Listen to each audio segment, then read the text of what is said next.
Hey everyone, welcome back to my YouTube channel cute वांगशन। तो चलो हम आज का कहानी स्टार्ट करते हैं। वांग जी विंग को लेकर कुछ दूर वाले गांव में चला गया था, जहां शायद तक वांग जी को कोई जानता नहीं। हाँ, वांग जी ने व्हाइट कलर के रोब पहने हुए हैं। विंग ने भी व्हाइट कलर के रोब पहने हुए हैं, क्योंकि वो लैन क्लैन के हैं और विंग यहाँ लैन क्लैन का है, इसीलिए उसे बचपन से ही व्हाइट कलर के कपड़ा पहनाया गया है। यहाँ विंग लाल कलर की नहीं पहनता। ओके, वांग जी और विंग व्हाइट कलर के रूप में है। विंग के बालों में व्हाइट कलर के रिबन है। वांग जी के फॉरहेड में व्हाइट कलर का रिबन है, जिससे सभी लोगों को समझ में आ रहा है कि ये दोनों ही लैन क्लैन के हैं। बट ये नहीं पता कि ये दोनों का रिलेशन क्या है और दोनों है कौन। और वांग जी ने खासकर विंग को यही लाया है क्योंकि विंग ने उसे खुद ही कहा था कि उसे ऐसी जगह जाना है जहां उन्हें कोई भी ना पहचानता हो, भाई के रूप में। वांग जी चाहता तो था को कि वो शहरी टाउन में ही किसी को दिखा ले, बट शहरी टाउन में यानी कि गुसू में सभी लोग जानते हैं विंग को, और विंग के और वांग जी के रिश्ते को भी जानते हैं। अगर वांग जी और विंग किसी हीलर के पास शहरी टाउन में जाते तो वहाँ के हीलर भी तो जानते ना, और वहाँ बातें हो जाती कि देखो तो इन दोनों का रिलेशन क्या है। विंग विंग की हालत ऐसी कैसी हो गई, और धीरे धीरे बात गुसू तक भी पहुंच जाती, यानी कि क्लाउड रिसेस में भी पहुंच जाती। और वहां पर अगर पहुंचती तो सारे लोगों को पता चल जाता और बातें होती। इसीलिए विंग नहीं चाहता था, इसीलिए वांग जी विंग को लेकर दूसरे क्लैन आ गया था। विंग को अपनी टमी में बहुत ज्यादा पेन हो रहा था, बट फिर भी वो अपने आप को संभाले हुए था, क्योंकि वो नहीं चाहता था कि वांग जी और भी ज्यादा पैनिक हो जाए, क्योंकि वो देख पा रहा था कि वांग जी कितना ज्यादा पैनिक कर रहा है। कुछ टाइम के बाद वांग जी वहाँ के लोगों से पूछता है कि आपने किसी हीलर को देखा है, यहाँ कोई हीलर है। ये सुनने के बाद वो लोग बता देते हैं कि उस एरिया में हीलर है। फिर वांग जी विंग को लेकर उसी जगह चला जाता है। वहाँ लोगों को पता नहीं था कि वांग जी कौन है, इसीलिए चुपचाप लोग अपने काम में लगे हुए थे। वांग जी विंग को लेकर उस हीलर के घर पे पहुंचता है। वो हीलर किसी का इलाज कर रहा था। वांग जी हीलर के पास पहुंचता है और कहता है, मेरे मेरे पार्टनर को देखिए प्लीज, इसे कुछ हुआ है। ये सुनकर वो हीलर जल्दी से अपने पहले वाले पेशेंट को चेक करता है, उसे दवा देता है और फिर वहां से जाने को कह देता है। फिर वांग जी विंग को लेकर बेड पे बैठा देता है। हीलर विंग के नफ्स को चेक करते हैं और फिर विंग की आंखों को, और वो कहते हैं कि हुआ क्या है, मुझे विस्तार से बताइए। ये सुनकर विंग वांग जी को देखता है। उसे थोड़ी सी शर्म आ रही थी, वो कैसे बताए कि इंटीमेसी के दौरान उसे ब्लीडिंग हो रही है। बट वांग जी नहीं चाहता था कि विंग के कुछ हो, और डॉक्टर के पास अगर वो गया है तो बराबर प्रॉपर हर चीज़ बताना चाहिए। किसी भी शर्म को छोड़ छुड़ा के हर चीज़ बताना चाहिए, ताकि डॉक्टर अच्छे से इलाज कर सके। इसीलिए वांग जी बिना शर्म के हीलर को बता देता है कि हम दोनों इंटीमेट हो रहे थे। उसके बाद शायद तक मैं ज़्यादा ही हार्श हो गया। फिर विंग ने बताया कि उसे पेन हो रहा है, और जब हमने देखा तो उसे ब्लीडिंग हो रही थी। ये सुनकर हीलर अपना सर हिलाते और फिर वो विंग को लेटाते हुए कहते हैं, ठीक है आप कपड़े उतारिए। ये सुनकर वांग जी अपने हाथों को मुट्ठी कस लेता है और वो उस हीलर को घूरने लग गया था। वांग जी के डोमेनिक जो फेरेमोन थे वो भी निकल रहे थे, बहुत ज़्यादा स्ट्रॉन्ग, क्योंकि ये हीलर कोई बीटा नहीं है, ये एक अल्फा हीलर है। और एक अल्फा विंग को बिना कपड़ों के देखेगा, वांग जी इसे बर्दाश्त कैसे कर सकता है। इसीलिए वो गुस्सा हो रहा था, और वो अल्फा हीलर भी इसे महसूस कर पाता है। वहीं विंग भी इसे महसूस कर पा रहा था। वो लानसान का हाथ पकड़ते हुए कहता है, लानसान हम डॉक्टर के पास है, तुम शांत रहो ना प्लीज। ये बोलकर वो उसके हाथों को थोड़ा सा दबाता है। वांग जी शाय करता है और अपने फेरोमोन को कंट्रोल करता है और कहता है, आप ऐसे ही नहीं देख सकते। ये सुनकर वो डॉक्टर कहता है, अब आपने खुद कहा कि उसके प्राइवेट हिस्से से ब्लड आ रहा है, तो मुझे देखना तो पड़ेगा ना कि आखिर हुआ क्या है। ये सुनकर वांग जी उस हीलर को घूरता है और कहता है, यहाँ कोई ओमेगा हीलर नहीं है या फिर कोई बीटा। ये सुनकर वो हीलर कहता है, इस गांव में सिर्फ मैं ही हीलर हूँ, अगर आपको कोई ओमेगा या फिर बीटा हीलर चाहिए तो आपको दूसरे गांव जाना पड़ेगा।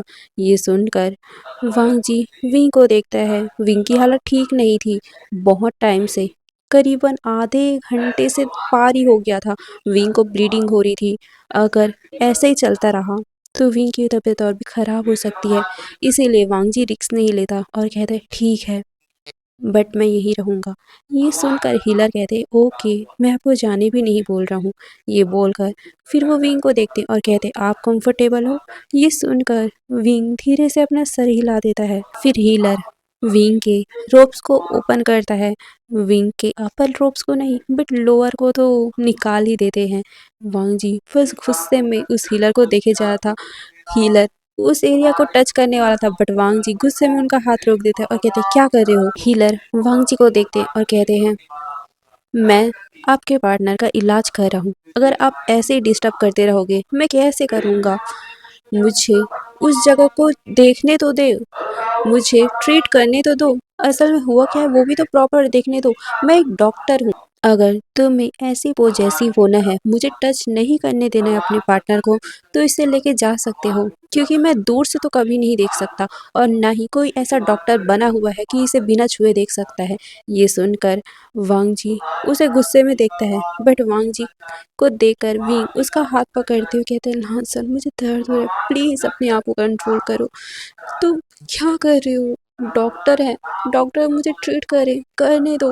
क्या तुम मुझे मारना चाहते हो? ये सुनकर वांग जी अपनी आंखों को बंद करते और कहते ठीक है, करो, बट देख के। ये बोलकर वो उस हीलर को देखता है। हीलर कहता है सच में आजकल के बच्चे ना, ये बोलकर वो किकल करता है जिसे देखकर वांग जी उन्हें घूरता है कि इसमें हंसने वाली क्या बात है। वहीं विंग हीलर को देखता तो कभी वांग जी को देखता। उसे इतना दर्द हो रहा है और इन लोगों को अभी क्या सूझा हुआ है, विंग को यही समझ नहीं आ रहा था। तभी हीलर वहां से जाने लगते हैं। वांग जी कहते हैं कहाँ जा रहे हो? विंग को दर्द हो रहा है ना? ये सुनकर हीलर कहते हैं तुम्हें प्रॉब्लम है ना मेरे टच करने से, तो बस उसी प्रॉब्लम को सॉल्व कर रहा हूँ। ये सुनकर विंग डर गया था कि वो हीलर जा तो नहीं रहा, इतनी मुश्किल से तो हीलर मिला है यार, उसे कितना दर्द हो रहा है। हीलर कहता है रुको मैं अपनी वाइफ को बुला रहा हूँ। ये बोलकर वो अंदर रूम पे जाता है। उसका घर भी तो था ना अंदर, बाहर एक रूम था जिसमें वो अपने मतलब जितने भी पेशेंट रहते हैं उनका ट्रीट करता है और अंदर उनका घर है। तो वो अंदर से अपनी वाइफ को बुलाता है।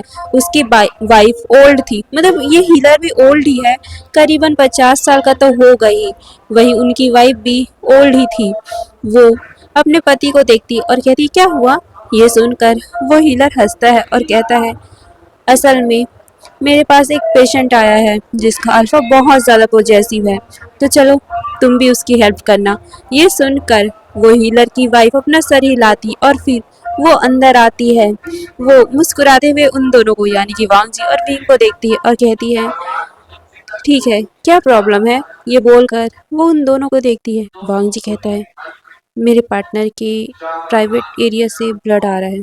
ये सुनकर वो समझ गई थी असल में प्रॉब्लम क्या है, इसलिए कह रही ओके ठीक है। और मैं एक बात बता दूं, यहाँ जो हीलर है वो प्रॉपर सभी चीज का इलाज करते हैं, बट जो हीलर की वाइफ है वो गर्भवती ओमेगाओं को बर्थ दिलाने में हेल्प करती है।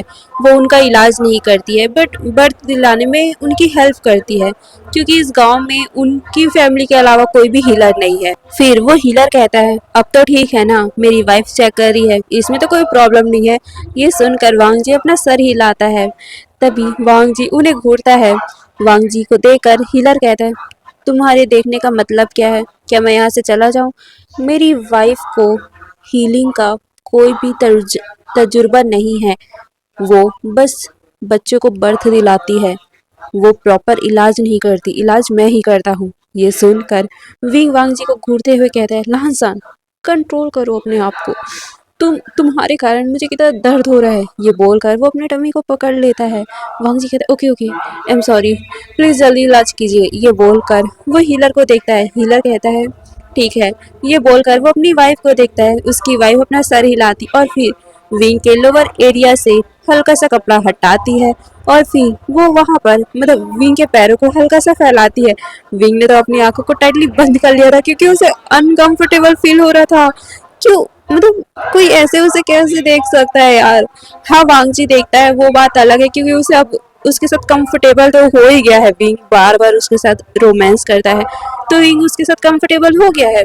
बट ये इंसान अलग है ना, तो विंग को थोड़ा सा अनकंफर्टेबल फील हो रहा था। बट विंग कुछ कर भी नहीं सकता क्योंकि ये हीलर है, हीलर के सामने तो उसे ऐसा रहना पड़ेगा।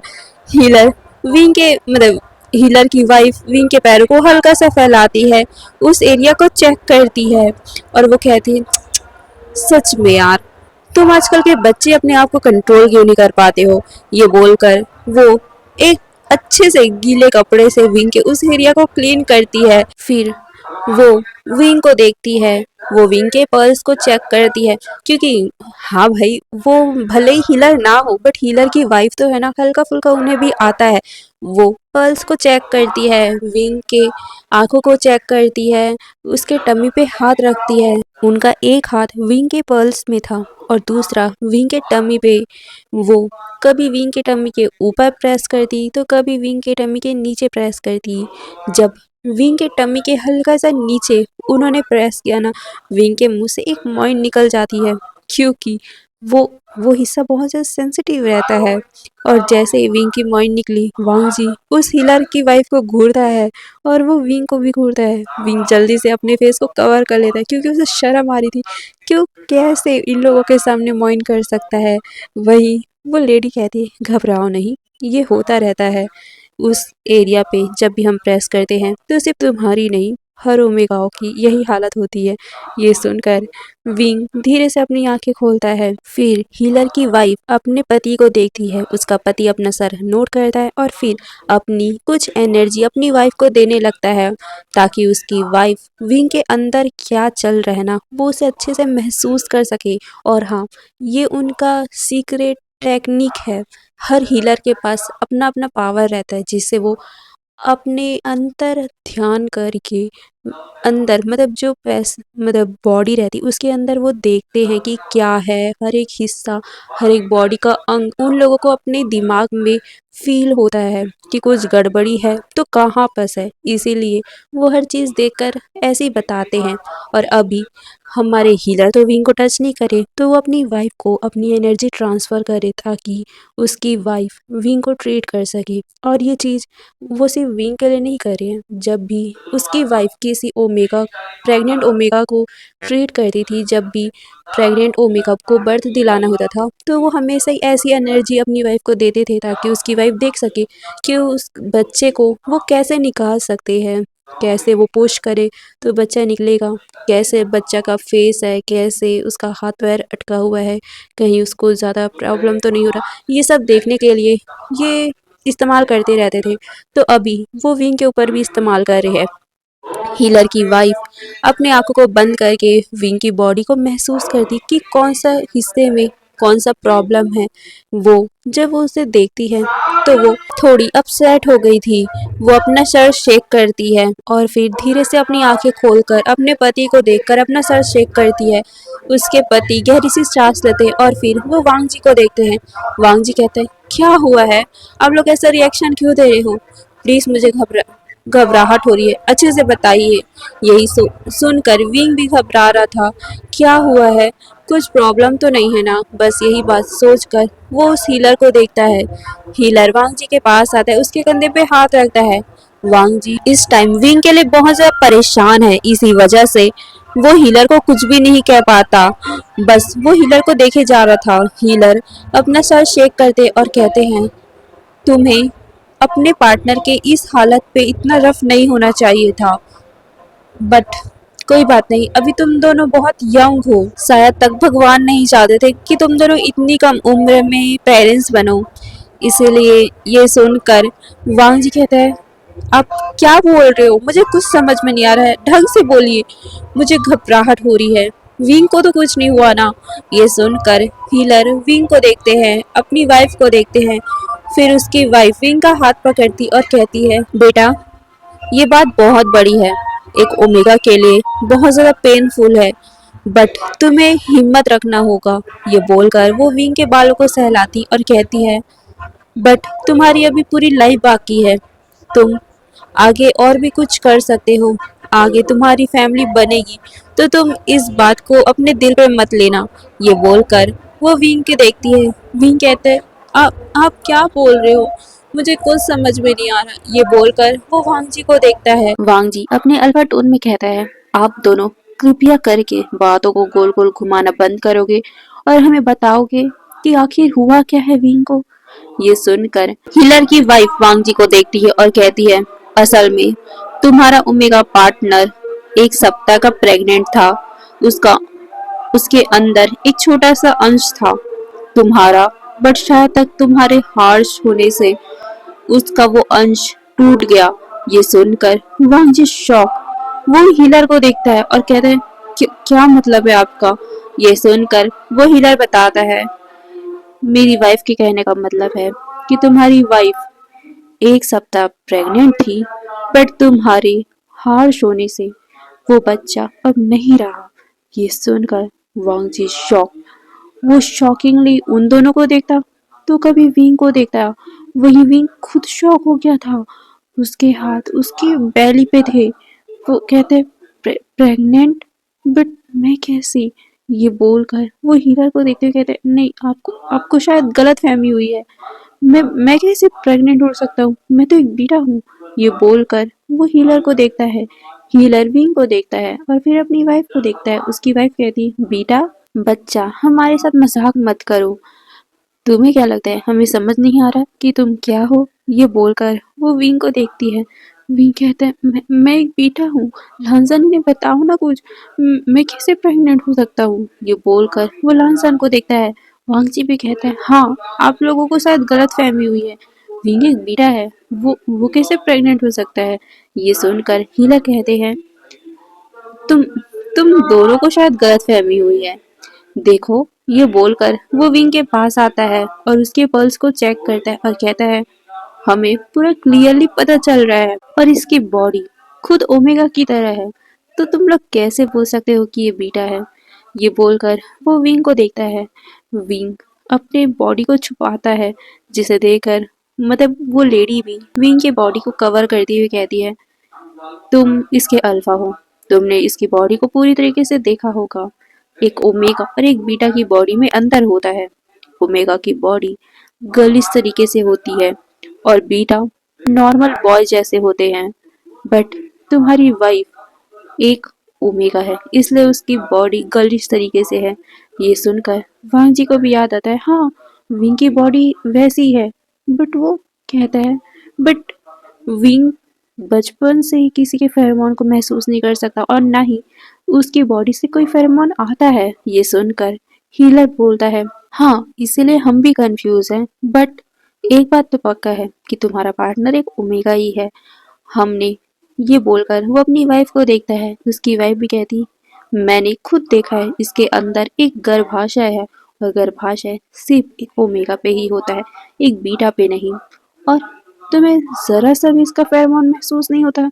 ये सुनकर वांग जी विंग को देखता है और कहता है, होता है। ये सुनकर वो लेडी कहती है, तो इसमें प्रॉब्लम भी क्या है? तुम्हें इसके फेरोमोन महसूस होते हैं, इसका मतलब है कि ये ओमेगा ही है। हाँ, कई सारे ऐसे केस आते हैं जिसमें ओमेगाओं की बॉडी से कोई फेरोमोन नहीं निकलता, बहुत बहुत ज़्यादा कम निकलता है, जिसे कोई महसूस नहीं कर पाता। और शायद तक यही रेयर कंडीशन तुम्हारी वाइफ को भी है, इसीलिए तुम सभी इसे बीटा ही मान रहे हो। ये सुनकर वांगजी विंग को देखता है। विंग भी शॉक था, उसे खुद अपनी बॉडी के बारे में नहीं पता था और साथ में वो अभी भी यकीन नहीं कर पा रहा था इस बात को। इसीलिए वो हिलर की वाइफ को देखते हुए कहता है, बट मैंने पढ़ा है ओमेगाओं के बारे में। ओमेगाओं को बहुत आसानी से दूसरे का फेरोमोन महसूस हो जाता है, बट मुझे किसी का फेरोमोन महसूस नहीं होता। बचपन से मैंने किसी का फेरोमोन महसूस नहीं कर पाता। और ये बोलकर वो वांग जी को देखता है। वांग जी विंग को देखता है। तभी हीलर की वाइफ कहती है, चलो ठीक है, तुम किसी के फेरोमोन को महसूस नहीं कर पाते, बट क्या तुम अपने अल्फा के भी फेरोमोन को महसूस नहीं कर पाते? ये बोलकर वो विंग को इशारा करती है वांग जी की तरफ। वांग जी ये विंग को देखता है। क्या विंग को उसके फेरोमोन महसूस होते हैं ये वाले लोग के साथ? वही विंग अपनी सर को नीचे कर लेता है, क्योंकि हाँ, होते तो हैं, बट उसे खुद नहीं समझ आता कि ये सब क्या है।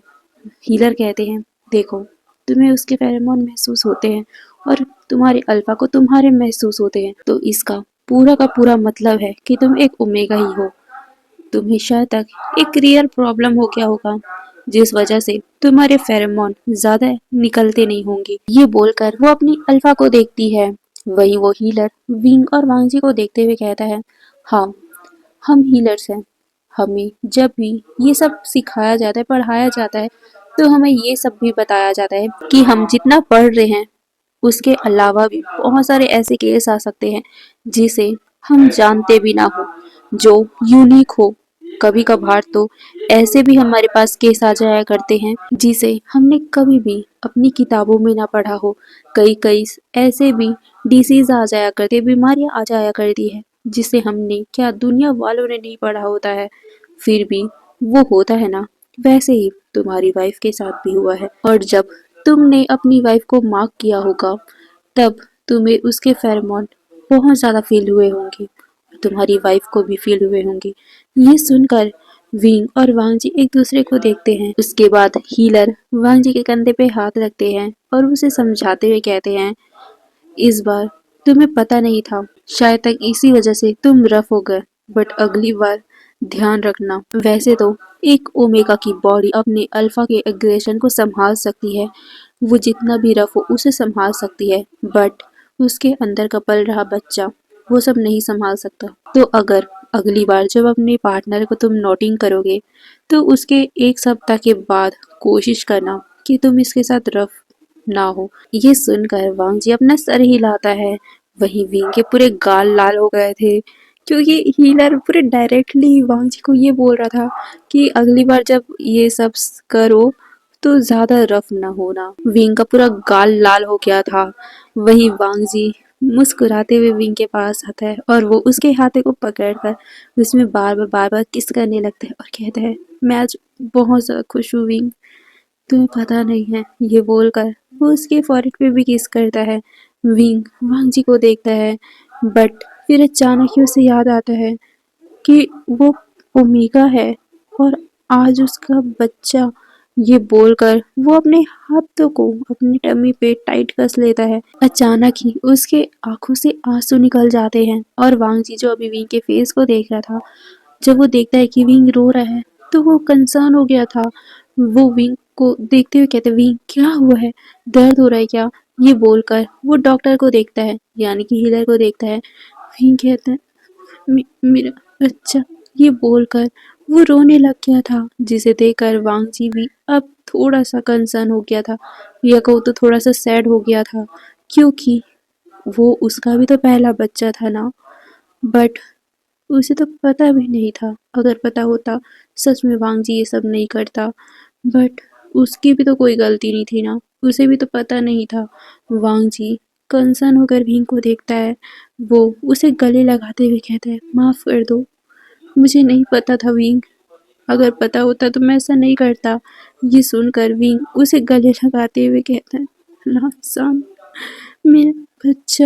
ये बोलकर वो रोता है, बट हीलर की वाइफ विंग को संभालते हुए कहती है, मत रो, शायद तक भगवान नहीं चाहते थे कि अभी तुम इतनी कम उम्र में एक बच्चे को पालो। ये सुनकर विंग हीलर को हीलर की वाइफ को देखता है। हीलर की वाइफ उसे देखती है और कहती है, तुम अभी खुद बच्चे हो, अपने आप को संभालो, उसके बाद फैमिली बनाने का सोचना, ठीक है?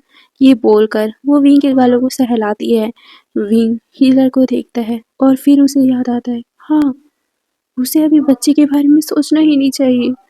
जो हुआ सही हुआ, शायद तक गॉड ने सही किया, क्योंकि अगर बच्चा आता तो दुनिया वालों को पता चल जाता। हाँ, अच्छा हुआ। यही सोचकर विंग अपने आंसू को साफ करता है और कहता है, हाँ, जो जो भी हुआ सही हुआ। ये सुनकर वांगजी विंग को घूरता है। विंग कहता है, हाँ, अगर लोगों को पता चल जाता तो बहुत बहुत ज्यादा बुरा होता। ठीक है, अच्छा हुआ कुछ भी नहीं हुआ। ये बोलकर वो अपने फेस को साफ करता है। वही वांगजी विंग को देखे जा रहा था। वांगजी कहता है, तुम फिक्र मत करो, मैं अगली बार ऐसी गलती नहीं करूंगा। अगली बार जब भी मैं तुम्हें नोट करूंगा तो उसके कुछ टाइम के बाद ही मैं अच्छे से तुम्हारे साथ वो सब करूंगा। संभल के करूँगा। ये सुनकर विंग वांग जी को देखता है। नहीं, इस बार विंग वांग जी को अपने आप को नोट नहीं करने देगा। यही सोच में वो वांग जी को देखता है, बट अभी वो कुछ भी नहीं कह पाता। फिर क्या, वांग जी उस हीलर को पैसे देता है, थैंक यू कहता है, बट जाने से पहले हीलर उन लोगों को दवा भी देता है कि संभल के रहना। अभी कोशिश करना कि 1 सप्ताह तक तुम इसके साथ इंटीमेट ना हो, क्योंकि अभी ये कमज़ोर है। ये सुनकर वांग जी अपना सर हिलाता है और फिर विंग को लेकर वो वहाँ से जाने लगता है। बट अचानक ही विंग रुकता है। वांग जी को कहता है, मुझे 2 सेकंड देना। ये बोलकर वो हीलर की वाइफ के पास जाता है और कहता है, मुझे आप वॉशरूम दिखा दोगे क्या, कहाँ है? ये सुनकर वो हीलर की वाइफ अपना सर हिलाती है। वांग जी भी विंग को रोकता नहीं, क्योंकि वॉशरूम जाना यार, वॉशरूम के लिए कौन ही रोकेगा। फिर क्या, हीलर की वाइफ विंग को वॉशरूम की तरफ ले जाती है। वो कहती है, ये रहा वॉशरूम, जाओ। ये बोलकर वो इशारा करती है, बट विंग रुक जाता है। वो हीलर की वाइफ का हाथ पकड़ते हुए कहता है, क्या आप मेरी एक हेल्प कर सकते हो? ये सुनकर हिलर की वाइफ कहती है, बताओ। ये सुनकर विंग थोड़ा सा घबराता है, बट वो हिलर की वाइफ का हाथ पकड़ते हुए कहते हैं, क्या आप मुझे ऐसी दवा दे सकते हो जिससे मैं प्रेग्नेंट ना हूँ? ये सुनकर हिलर की वाइफ कहती है, तुम ऐसी दवा क्यों चाहते हो? ये सुनकर विंग कहता है, वो मैं अभी बहुत छोटा हूँ ना, मैं नहीं चाहता, और मैं लांसान को भी नहीं बोल सकता। आपको पता है ना कि अल्फा जब अपनी रट में रहते हैं या फिर वो सब करते हैं, तो फिर उन लोगों का होश नहीं रहता, वो मुझे नोट कर देंगे। ये सुनकर हिलर की वाइफ अपना सर हिलाती, क्योंकि उन्हें भी पता है कि अल्फा जब भी अपनी वाइफ के साथ या फिर अपने पार्टनर के साथ इंटीमेट होते हैं, तो वो पूरी कोशिश करते हैं अपनी पार्टनर को नोट करने का। विंग का कहना भी सही है, इसीलिए वो कहती है, ठीक है, मैं तुम्हें दवा दे देती हूँ। जब भी तुम इंटीमेट हो तब उस दवा को खा लेना, तुम प्रेग्नेंट नहीं होगे, ठीक है? बट हाँ, कोशिश करना ज़्यादा नहीं खाना, क्योंकि ऐसी दवा हार्मफुल भी रहती है। कोशिश करना कि तुम अपने अल्फा को समझा सको कि वो तुम्हें नोट ना करे। ये सुनकर विंग अपना सर हिलाता है, बट उसे पता था कि वांग जी तो कभी उसकी बात ही नहीं सुनता। तो वो अगर कहेगा कि वांग जी उसे नोट ना करे, वांग जी तो जानबूझकर उसे नोट करेगा। इसीलिए विंग तो वांग जी से कहने का रिस्क नहीं ले सकता, और इसीलिए जानबूझकर विंग ने ऐसी दवा मांगी ताकि वांग जी अगर कभी गलती से उसे नोट कर देना, तो विंग दवा खा के अपने आप को ठीक कर ले। बट वो प्रेग्नेंट नहीं हो सकता। पहले से ही उसे इतना बड़ा गिल्ट है कि वो वांग जी के साथ संबंध में है। अगर वो प्रेग्नेंट हो गया तो बहुत बड़ा कांड हो जाएगा, बहुत ज़्यादा बड़ा। वो नहीं चाहता कि उसके बच्चे कोई नाजायज़ बोले। चलो विंग को कोई बोल देगा, वो सह लेगा, बट विंग अपने बच्चे वांग जी और लान क्लैन पे कोई भी बात नहीं आने देना चाहता। अब हम कुछ टाइम बाद का सीन देखते हैं। हीलर की वाइफ ने विंग को दवा दे दिया था। विंग ने उसे अपने बेल्ट के अंदर जो पॉकेट होता है उसमें अच्छे से संभाल के रख लिया था, और फिर वो वांग जी के पास आता है। वांग जी फिर से हीलर को ग्रीट करता है और कहता है, धन्यवाद। ये सुनकर हीलर भी अपना सर हिलाते और फिर से बोलते हैं कि ख्याल रखना। वही हीलर की वाइफ वांग जी के पास आती है और उसे कहती है, समझाती है कि तुम ध्यान रखो, अभी तुम्हारी पार्टनर बहुत ज़्यादा यंग है, अभी वो बच्चा है। कोशिश करना कि तुम अभी उसे नोट ना करो, क्योंकि बचपन में हम अपने आप को संभाल नहीं पाते। एक बच्चे की जिम्मेदारी बहुत बड़ी होती है। ये अभी इसके खेलने कूदने की उम्र है, पूरी जिंदगी बाकी है इसका, तो तुम उसे नोट ना करना, कोशिश करना। ये बोलकर वो वांग जी को देखती है। वांग जी भी अपना सर हिलाता है, क्योंकि वांग जी भले ही बहुत ज़्यादा एग्रेसिव है, बहुत ज़्यादा पोजेसिव है विंग के लिए, बट वो विंग से प्यार भी करता है, वो उसकी हेल्थ का ध्यान भी रखता है। वो विंग के लिए कुछ भी कर सकता है, उसे हैप्पी रखने के लिए, इसीलिए वो मान जाता है। फिर वो विंग को लेकर फ्लाई करने वाला था, बट विंग कहता है, नहीं, मैं चल लूँगा। बट वांग जी उसकी बात ही नहीं मानता, उसे फिर से वो गोद पे उठाता है और फिर वो हवा में फ्लाई करने लगता है। विंग अपने फेस को वांग जी के सीने में छुपा लेता है, क्योंकि वांग जी उसकी बात ही नहीं मानता। वहीं विंग को दवा भी दी गई थी, उस एरिया में दवा भी लगा हुआ था, जिस वजह से विंग कुछ ही देर में सो जाता है। वांग जी विंग को लेकर अपने क्लैन आता है। अभी रात हो चुकी थी। वांग जी अपने विंग को लेकर गोद में उठाए हुए ही जिंगजी की तरफ जा रहा था। तभी लैन कुरैन ये सब सीन देख लेते हैं। वो बीच में आते हुए कहते, वांग जी क्या है ये सब? तुम इसे अपने गोद पे क्यों उठा के चल रहे हो? और तुम पूरी दिन भर कहाँ थे? ये सुनकर वांग जी अपने अंकल को देखता है और कहता है, मैं बाहर गया हुआ था विंग के साथ। ये सुनकर लैन कुरैन कहते हैं, बिना बताए बाहर गए थे और तुम इसे अपने गोद पे उठाकर क्यों चल रहे हो? कोई देखेगा तो क्या सोचेगा? तुम दोनों के रिलेशन को किस एंगल पे लेके जाएंगे वो लोग? ये सुनकर वांग जी कहते हैं, तो क्या ही फर्क पड़ता है? ये सुनकर लैन कुरैन कहते, वांग जी बिहेव, कैसे बातें कर रहे हो? तुम दोनों भाई हो, याद है ना? तुम दोनों अडॉप्टेड भाई हो और ये बात दुनिया भर के लोगों को पता है। यहाँ पर सारे क्लैन के बच्चे आए हुए हैं। अगर उन्होंने तुम दोनों को ऐसे देखा, वो क्या सोचेंगे तुम दोनों के बारे में? ये सुनकर वांग जी कहते, मुझे कोई फर्क नहीं पड़ता, जो सोचता है सोचने दो। और अभी विंग ठीक नहीं है, विंग सोया हुआ है, मुझे उसे कंफर्टेबली बेड पे सुलाना है। हटिए अंकल। ये बोलकर वांग जी उनकी बात को बिना कुछ सुने वहां से निकल गया था। वही लैन कुरैन गुस्से में विंग को और वांग जी को देख रहे थे। वांग जी बहुत ज्यादा बिगड़ चुका है इस विंग के कारण। अगर ऐसे चलता रहा तो क्या होगा? अगर वांग जी विंग के प्यार में पड़ गया तो कितनी ज्यादा बदनामी होगी लैन क्लैन की। जब लोगों को ये पता चलेगा कि वांग जी अपने ही अडॉप्टेड भाई से प्यार करता है, लैन क्लैन का पूरा इमेज ही डाउन हो जाएगा।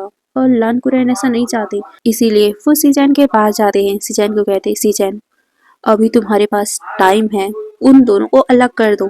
ये सुनकर सीजैन कहते हैं, अंकल क्या बोल रहे हो आप? ये सुनकर लैन कुरैन सीचैन जो काम करे थे वो उसे हटाते हुए सीचैन को देखते और कहते, सीचैन तुम सीरियस नहीं हो रहे हो, तुम वो देख नहीं पा रहे हो जो मैं देख पा रहा हूँ। तुम मेरी बात को मानो। वांग जी और विंग को अभी ही टाइम है अलग कर दो। अगर उन दोनों को तुमने फ्रीली ऐसे छोड़ दिया, कुछ भी हो सकता है। उस विंग के कारण हमारे क्लैन का नाक कट सकता है। तुम समझ नहीं रहे हो मेरी बात को। ये सुनकर सीजन कहते हैं, अंकल आप हमेशा यही बात क्यों लेकर बैठे रहते हो? विंग की वजह से हमारे क्लैन का नाक कटेगा। आज तक कुछ हुआ है क्या? जबकि विंग तो कितना ज्यादा अच्छा है, सब चीज वो प्रॉपरली करता है। ये सुनकर लैन कुरैन अपनी आंखें रोल करते हैं और कहते हैं, सीचैन तुम मेरी बात को नहीं समझ रहे हो। तुम नहीं देख पा रहे हो जो मैं देख पा रहा हूँ, या फिर तुम देख कर भी अनदेखा कर रहे हो। वांग जी और विंग दोनों का रिश्ता मुझे सही नहीं लग रहा है। वो दोनों भाई है, भाई अडॉप्टेड भाई हैं। तुमने खुद विंग को अडॉप्ट किया है, बट उन दोनों का रिश्ता मुझे देखकर नहीं लगता कि वो एक दूसरे को भाई मानते हैं। मुझे कुछ गलत होने का अंदेशा हो रहा है। वांग सीचैन तुम वांग जी और विंग को अलग कर दो। मैं सच कह रहा हूँ, कुछ भी बहुत बड़ा हो सकता है। लैन क्लैन की इज्जत पे बात आ सकती है। सीजन कहते, अंकल आप कुछ ज्यादा ही सोच रहे हो, ऐसा कुछ नहीं होगा। वो दोनों बस एक अच्छे दोस्त है, बचपन से वो दोनों साथ है, बहुत ज्यादा ही क्लोज है, इसीलिए वो दोनों करीब रहते हैं। आप इस बात को गलत एंगल में मत लेके जाइए। वो दोनों अब एक दूसरे को भाई ही मानते हैं। आप प्लीज ऐसा मत सोचिए। उन दोनों के फ्रेंडशिप को, दोस्ती को आप गलत एंगल में मत लेके जाइए। उनकी दोस्ती को अब बदनाम कर रहे हो। ये सुनकर लैन कुरैन कहते हैं, सीचैन तुम क्यों नहीं समझ रहे हो मेरी बात को? सीचैन कहते, अंकल आप इस बारे में बात मत कीजिए प्लीज। आप जब भी इस बारे में बात करते हो मेरा सर दुखने लग जाता है। आप सच में आप उन दोनों की दोस्ती को गलत एंगल में क्यों लेके जाते हो, मुझे समझ नहीं आता। आपको विंग से प्रॉब्लम क्या है? विंग कितना अच्छा तो है। ये सुनकर लैन कुरैन कहते हैं, आज तुम्हें समझ नहीं आ रहा है, पर देख लेना एक दिन वो उस लड़के के कारण हमारे लैन क्लैन का नाक कटेगा। ये बोलकर वो गुस्से में वहां से चले गए थे। वही सीजन अपने सर पे हाथ रख लेते हैं। क्या ही होगा? अंकल क्यों उन दोनों के पीछे पड़े हुए हैं? अब फिर से टाइम बीतता है। अंकल बार बार सीजन को प्रवोक कर रहे थे कि उन दोनों को अलग कर रखो, अलग रहने दो। तुम दोनों को देख नहीं रहे हो कितने क्लोज रहते हैं, अगर लोग ऐसे देखेंगे तो क्या सोचेंगे, क्या क्या बोलेंगे। उस विंग की वजह से वांग जी की तब बिगड़ चुका है, हमारी बात नहीं मानता, कई सारे रूल को तोड़ता है, झूठ बोलता है हम लोगों से।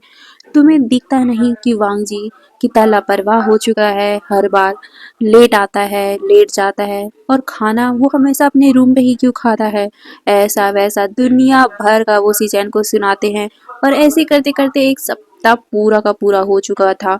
सीजन फ्रस्ट्रेट हो गए थे क्योंकि बार बार लैन कुरैन यही बातें बोलते हैं।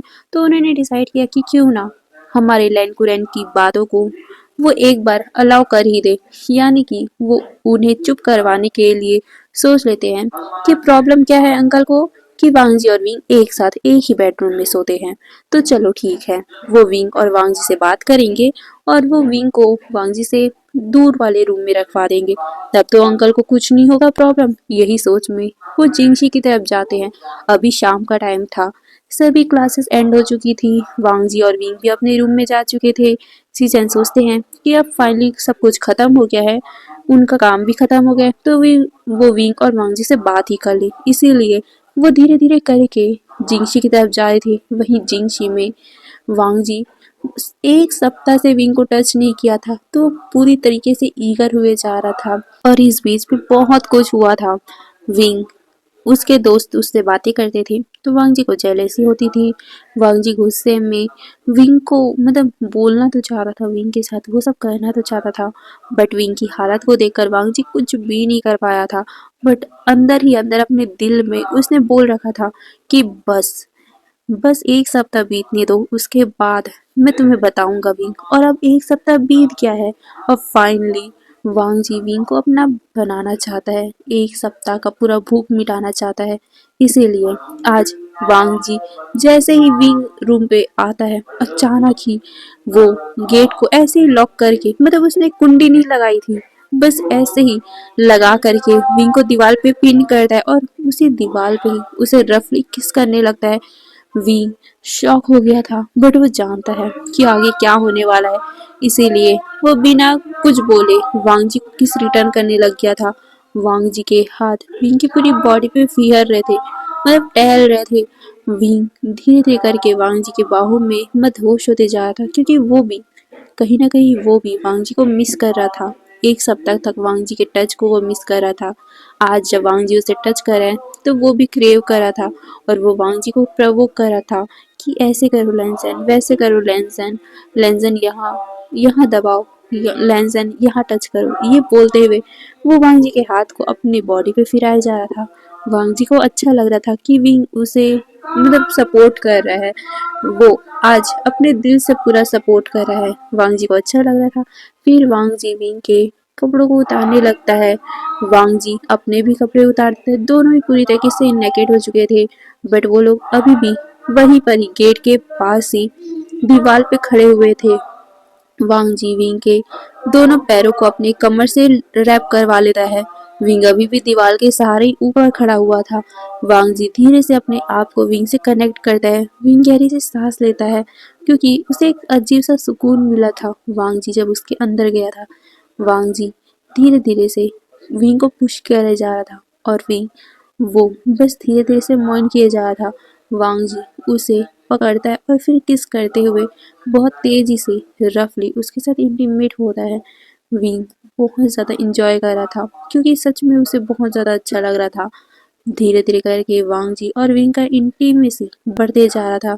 उस रूम में मॉर्निंग की साउंड भी बढ़ते जा रही थी। और हाँ, एक बात, वांग जी ने विंग के अंदर इन करते ही रूम में साइलेंसिंग की स्पेल लगा दिया था, क्योंकि उसे पता है कि जैसे ही वांग जी विंग के अंदर इंटर करेगा, विंग की मौत तो आएगी ही, और वांग जी नहीं चाहता कि किसी को भी विंग की आवाज़ सुनाई दे। इसीलिए वो विंग के साथ इंटीमेसी करते हुए रूम पे साइलेंसिंग स्पेल लगा देता है। बट हाँ, वो पूरी तरीके से भूल चुका था कि डोर उसने प्रॉपरली लॉक नहीं किया है। वांग जी विंग को बस हिट किए जा रहा था।